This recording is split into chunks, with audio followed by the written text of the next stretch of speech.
nó nó cho ấy tụi má tôi khé tôi lo té té lăng là nó té lăng là nó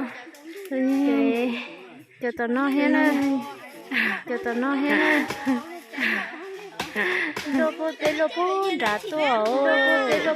đã tổ chị lô khó nó gọi xa rồi tổ chị lô khó nó gọi xa rồi tổ mình đã bữa sao nè nè từ xe từ nói lắm đòi cho nó đòi cho nhổn đông nó cái là lô phải sao tí xe lô tí nó đòi cho nó chờ lô té tại trong rồi chỉ lô sạn đông chờ cho nó mình ra cái chỉ bỏ tụi nãy bây tụi có lỗ vào ở chờ lô té tại trong rồi chỉ lô sạn đông chờ cho nó mình ra cái chỉ bỏ tụi nãy bây tụi có lỗ vào ở phải nó mua chúa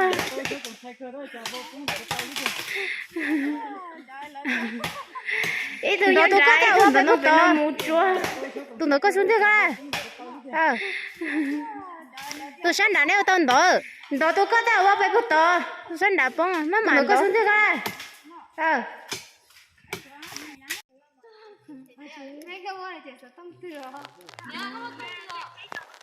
tông nghe mua tao xe hả?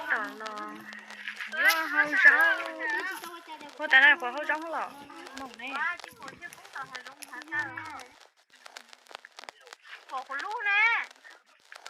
Nhau chế luôn chế trong nó, thân nó chế. À, cái này nhau cũngได้thì chỉ khỏi để không đúng rồi.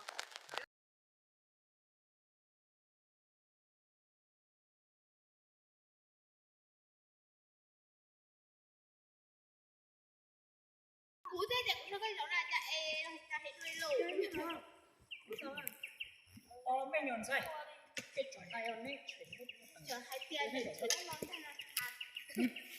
anh nhìn nó chẳng mà rủ này nè Không có cho, nó tin cho nè. đã lúc con đã có lúc con nào mua em nếu lúc có chạy tàu đó nếu lúc con nào có lúc Con con có giấy tờ đây, tầng kia là mẹ, cái cho tao tôi cho em. Nó để nó cũng không được luôn. Ồ, bây giờ rồi có tờ chuyên cho tôi về. cái nào không chạy xa đi Mẹ lúc đó. à tìm nó rồi chào Thì cái tên cho họ cái chỉ dùng rồi đấy nhá tôi sẽ tao nó có món nó